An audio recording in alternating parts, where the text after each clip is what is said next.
Hello friends, संदिस my study में आपका स्वागत है।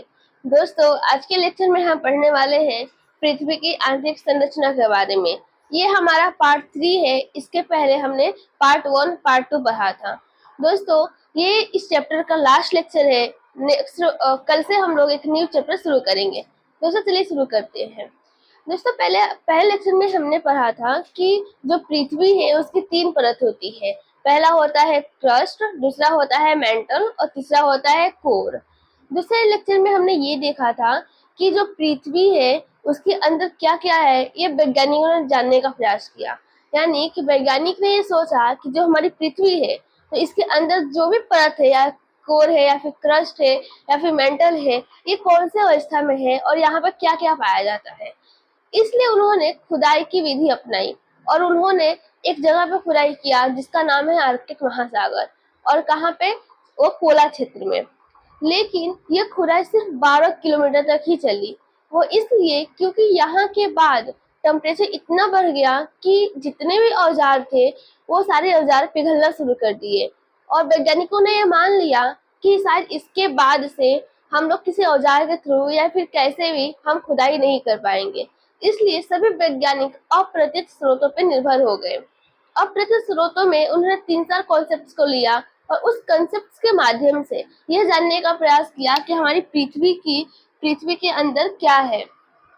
पहला उसमें से लिया था कि पृथ्वी की उत्पत्ति संबंधी सिद्धांत, जिसमें हमने देखा था कि ग्रहाणु परिकल्पना और उसके बाद से ज्वारीय परिकल्पना का उदाहरण लिया गया था। दूसरा कॉन्सेप्ट था, वो कॉन्सेप्ट था अप्राकृतिक स्रोत। अप्राकृतिक स्रोत के बारे में भी हम पढ़े थे। दोस्तों, आज हम पढ़ेंगे प्राकृतिक स्रोत, यानी किस प्रकार से वैज्ञानिक प्राकृतिक स्रोत के माध्यम से यह जानने का प्रयास किया कि पृथ्वी के अंदर क्या है। तो आज कौन सा कॉन्सेप्ट है? प्राकृतिक स्रोत। प्राकृतिक स्रोत में उन्होंने सबसे पहले जिसका उदाहरण लिया था वो लिया था ज्वालामुखी का।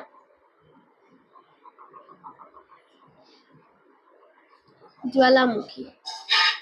दोस्तों, सबसे अच्छी बात यह है कि हम इस कॉन्सेप्ट के बारे में, ज्वालामुखी के बारे में अलग से लेक्चर के बारे में बहुत अच्छे से पढ़ाई किए थे, इसलिए हम इसके बारे में जानते हैं। लेकिन फिर भी हम लोग ये देखेंगे कि ज्वालामुखी से कैसे ये सिद्ध हुआ कि पृथ्वी के अंदर क्या है। तो देखा इसमें ये गया कि जो ज्वालामुखी है, तो ज्वालामुखी में क्या होता है? ज्वालामुखी यानी कि ज्वाला प्लस मुखी, यानी कि एक ऐसा मुख जहां से ज्वाला निकलता हो, आग निकलता हो। उस मुख को हम लोग बोलते थे बिंदु या फिर एक दरार। वो दरार कहाँ पे था? अर्थ के क्रस्ट पे। अर्थ के क्रस्ट पे दरार था या फिर एक बिंदु था जहां से मैग्मा, क्या क्या निकलता था? मैग्मा। उसके बाद से बहुत प्रकार की धातु निकलती थी। उसके बाद से गैस निकलता था। यहाँ से गैस में सबसे अधिक जिसकी मात्रा थी वो थी जलवाष्प की।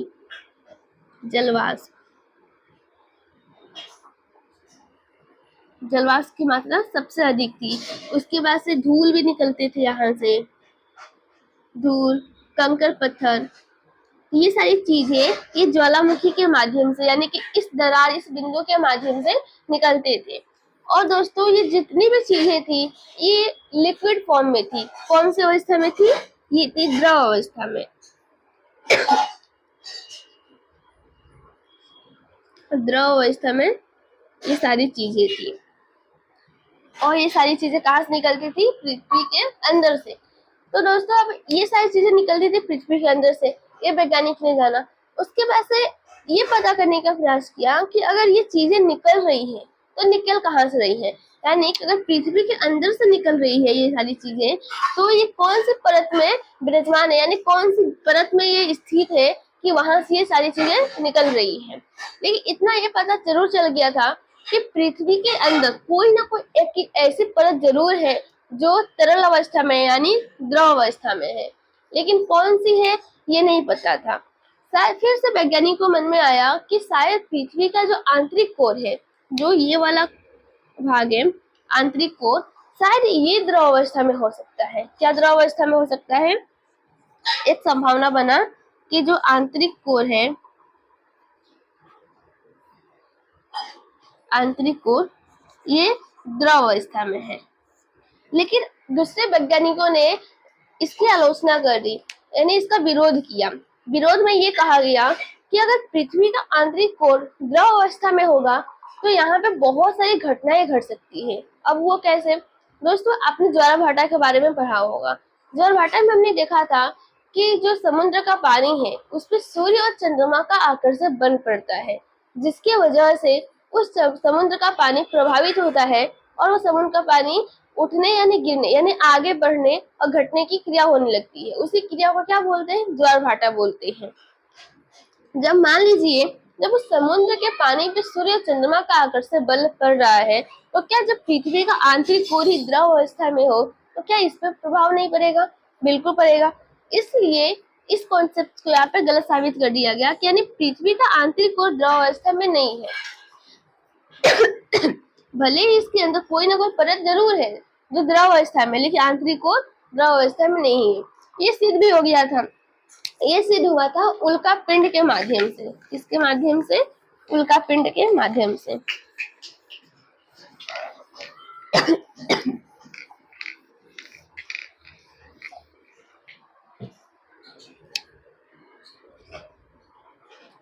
ये पहला, ये जो है दूसरा कॉन्सेप्ट, उल्का पिंड के माध्यम से ये पता चल गया कि जो आंतरिक कोर है वो किस अवस्था में है? ठोस अवस्था में है। अब ये कैसे? अब उल्का पिंड क्या होता है? तो उल्का पिंड एक खगोलीय पिंड होता है। ये क्या होता है? एक खगोलीय पिंड होता है। खगोलीय पिंड होता है जो कि ब्रह्मांड में स्वतंत्र अवस्था में भ्रमण करता है। यह सिर्फ हमारे सौरमंडल में नहीं, ना ही आकाशगंगा में, ये पूरे ब्रह्मांड में, ये हर जगह भ्रमण करता है। एक शब्द में कहें तो पूरे ब्रह्मांड में। तो ये कहाँ पे भ्रमण करता है? पूरे ब्रह्मांड में, और स्वतंत्र अवस्था में भ्रमण करता है। जब ये उल्का पिंड किसी ग्रह या उपग्रह के आसपास से गुजरता है तब इस ग्रह के पास या उपग्रह के पास क्या होता है? गुरुत्वाकर्षण बल होता है, यानी ग्रेविटी होती है, जिसके माध्यम से ये ग्रह या उपग्रह इस उल्का पिंड को अपनी ओर खींच लेता है, ना आकर्षित कर लेता है। ठीक वैसे ही जो हमारी पृथ्वी है, ये सपोज हमारी ये क्या है? पृथ्वी है, ये अर्थ है, पृथ्वी है। अगर इसके पास से कोई उल्का पिंड ऐसे गुजर रहा है तो हमारी पृथ्वी पे क्या करती है? इस उल्का पिंड को अपनी ओर आकर्षित कर लेती है, और ये उल्का पिंड हमारे वातावरण यानी कि हमारे जो भी वातावरण के माध्यम से ये नीचे की ओर आने लगता है। और उसके बाद से जब ये हमारे धरती यानी पृथ्वी के अंदर प्रवेश करता है तब हमारे वायुमंडल में, सिर्फ वातावरण नहीं, मतलब हमारे वायुमंडल में बहुत सारी गैसें पाई जाती हैं, जैसे कि नाइट्रोजन हुआ, नाइट्रोजन, उसके बाद से ऑक्सीजन हुआ, या फिर आर्गन हुआ। तो इस प्रकार की गैसें हमारे वायुमंडल में पाई जाती हैं, जिसके जब ये उल्का पिंड जब हमारे वायुमंडल से गुजरता है तो इन सारी गैसों से इसकी रगड़ होती है, यानी घर्षण की क्रिया होती है। जब घर्षण की क्रिया होती है तो ये उल्का पिंड जलने लगता है, और जल के क्या होता है? इसका जो बाहरी का आवरण है, तो ये बाहरी का आवरण ये क्या होता है? जल के नष्ट हो जाता है, और जो बीच का पार्ट है, जो बीच का भाग है, वो बच जाता है और वो जाके हमारी पृथ्वी के धरातल पर गिरता है। वैज्ञानिकों ने क्या किया कि इसका अध्ययन किया, और अध्ययन किया फिर उन्हें पता चला कि जो इसकी संरचना है वो हमारी पृथ्वी से मिलती जुलती है। जब हमारी पृथ्वी से मिलती जुलती है और इसके बाहरी का आवरण भी नष्ट हो चुका है, यानी कि जैसे इसकी अंदर की जो परत है ठीक वैसे ही हमारी पृथ्वी होगी। तो ये देखा गया कि जो बचा है, जो टुकड़ा उल्का पिंड का बचा है, वो ठोस अवस्था में है। तो इसके माध्यम से ये प्रूफ किया गया कि यानी हमारी जो पृथ्वी है उसकी जो अंदर जो कोर है, उसका आंतरिक कोर है, वो कहीं ना कोई ठोस अवस्था में है। पहले ये तो कंफर्म था कि द्रव अवस्था में है नहीं, तो ऑप्शन एक ही था कि वो ठोस अवस्था में है। तो यहाँ से ये उल्का पिंड के माध्यम से ये कंफर्म किया गया कि हमारी पृथ्वी का जो कोर है, आंतरिक कोर, वो ठोस अवस्था में है। लेकिन अभी भी और भी सारे परत का पता लगाना बाकी था। अभी भी ये पता नहीं चला था कि जो द्रव अवस्था में जो मैग्मा, लावा, जो धातुएं निकल रही है वो निकल कहाँ से रही है। तो ये पता किया गया भूकंप के माध्यम से।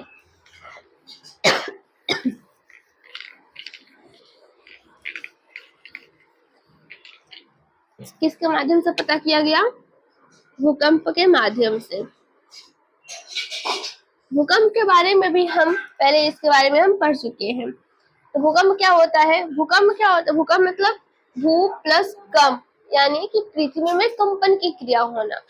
तो अगर दोस्तों मैं आपको ऐसे बताऊं तो कहीं हमारी पृथ्वी पे एक जगह से एनर्जी रिलीज होती है, ऊर्जा रिलीज होता है, और ये ऊर्जा हमारी पृथ्वी के चारों में पहुंचता है, और जहां से ऊर्जा रिलीज होता है, निकलता है, उसको बोलते हैं फोकस पॉइंट। उसको फोकस पॉइंट बोलते हैं। और इस ऊर्जा को क्या बोलते हैं? वेव बोलते हैं। वेव्स यानी तरंगे बोलते हैं। तो भूकंप क्या होता है? भूकंप यानी पृथ्वी में कंपन होना, और जब यही तरंगी पृथ्वी धरातल में पहुंचती है तो वो कंपन होता है, तो उसी को क्या बोलते हैं? भूकंप बोलते हैं। जो यह वेव है वो 3 प्रकार की होती है। कितने प्रकार की? 3 प्रकार की। इसमें से पहला है वो है पी वेव्स। पी वेव्स मतलब प्राइमरी वेव्स, प्राइमरी प्राथमिक तरंगे। दूसरा होती है वो होती है यस वेव्स। यस वेव मतलब सेकेंडरी वेव्स यानी द्वितीय तरंगे। जो तीसरी होती है वो होती है यल वेव्स। यल वेव्स यानी कि लॉन्ग वेव्स यानी धरातलीय तरंगे। दोस्तों जो ये तरंग है यल वेव्स है, ये हमारी पृथ्वी के धरातल पे बस चलती है, इसलिए इससे ये प्रूफ नहीं हो सकता कि हमें पृथ्वी के अंदर क्या है, क्योंकि ये धरातल पर चलती है और हमें पृथ्वी के अंदर पता करना है। तो इसलिए आप लोग इसको मत लीजिएगा। हम लोग इस दो के माध्यम से यानी पी वेव्स और यल वेव्स के माध्यम से ये देखेंगे कि कैसे वैज्ञानिकों ने पृथ्वी की आंतरिक संरचना के बारे में जाना। तो अब देख लेते हैं कि पी वेव्स और वेस वेव्स ये क्या क्या होती है।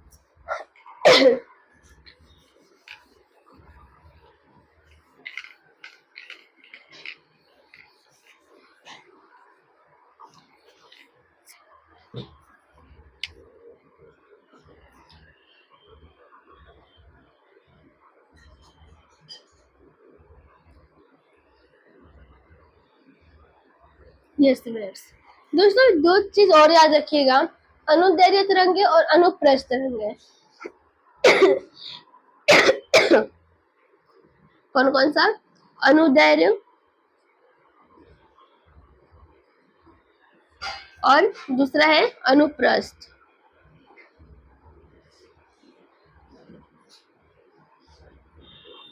अब ये क्या क्या होते हैं? अनुदैर्घ्य का मतलब होता है कि ऐसे तरंगे जो सीधे ना चले, यानी कि जो रुक रुक के चले, कहीं पे इसके कहीं पे ये गायब हो जाए या फिर कहीं पे चले, तो इस प्रकार की तरंगे होती हैं। तो इसका एग्जाम्पल है ध्वनि तरंगे। ध्वनि तरंगे आपने देखा होगा जो ध्वनि तरंगे होती है ये सीधे नहीं चलती है, यानी कि अगर आप इस रूम में हैं तो जो इसके आगे वाला रूम है उस रूम में भी आपकी आवाज या फिर किसी की आवाज सुनाई देगा। लेकिन जो प्रकाश है वो इसका एग्जाम्पल है। प्रकाश किसका एग्जाम्पल है? अनुप्रस्थ। जो प्रकाश की तरंगे होती है यह बिल्कुल सीधी रेखा में चलती है। अगर बीच में कोई दीवार आ गया या फिर कोई भी चीज आ गया तो वो तरंगे वहां पे रुक जाती है, उसके आगे ये तरंगे नहीं जाती। ये तरंगे सिर्फ सीधी रेखा में चलती हैं, जबकि ये तरंगे सीधी रेखा में नहीं चलती हैं। इसका एग्जाम्पल है पी वेव्स और इसका एग्जाम्पल है यस वेव्स। दोस्तों जो पी वेव्स होता है ये जो तरंगे होती है ये ठोस, द्रव और गैस, ये तीनों अवस्था से गुजर सकती है। जबकि यस वेव्स होता है ये सिर्फ ठोस अवस्था से ही गुजर सकता है। द्रव या फिर गैस, इन दोनों अवस्था से ये नहीं गुजर सकता, ये सिर्फ और सिर्फ ठोस अवस्था से ही गुजरेगा। फिर उसके बाद से क्या किया गया कि इसके बाद से ही देखा गया कि जो हमारी पृथ्वी है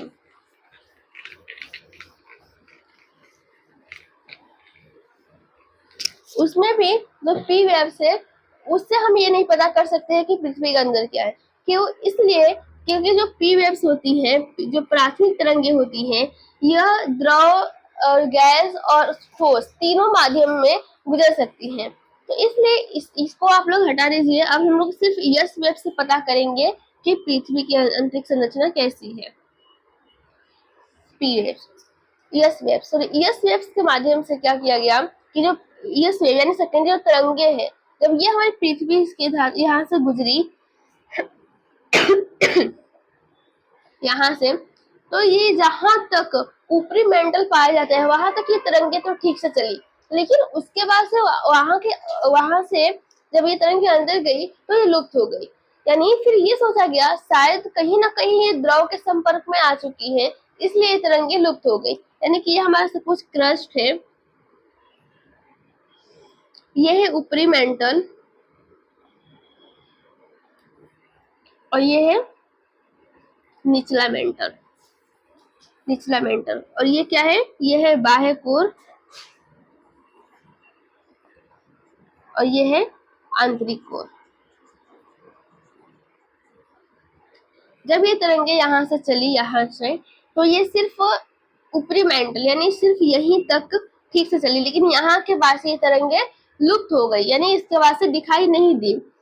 और ये कहाँ तक चली थी? सिर्फ 2900 किलोमीटर तक, जहां पर गुटेनबर्ग की असंबद्धता पाई जाती है। हम असंबद्धता बारे में पहले पढ़ चुके हैं। तो कहां तक?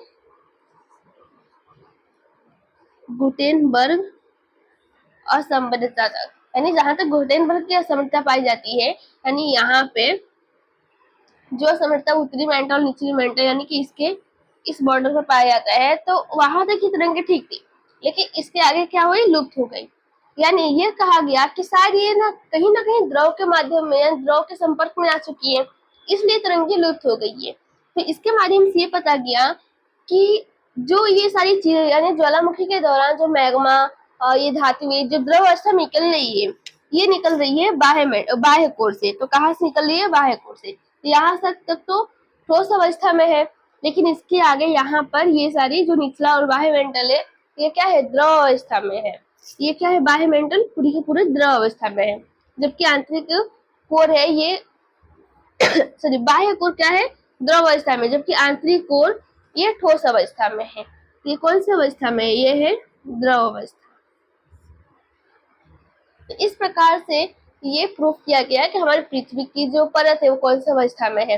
क्रस्ट देखिए तो ये ठोस अवस्था में, क्योंकि हम इस पर रहते हैं, तो हम इस पर रह रहे हैं, यानी कि हम चल रहे हैं, जमीन पर चल रहे हैं, तो जमीन क्या है? ठोस है, इसलिए जो क्रस्ट है वो क्या है? ठोस अवस्था में है। लेकिन जो ऊपरी मेंटल ये ठोस अवस्था में है, आंतरिक को ये भी ठोस अवस्था में, लेकिन बीच का जो पार्ट है बाह्य को, ये क्या है? द्रव अवस्था में है।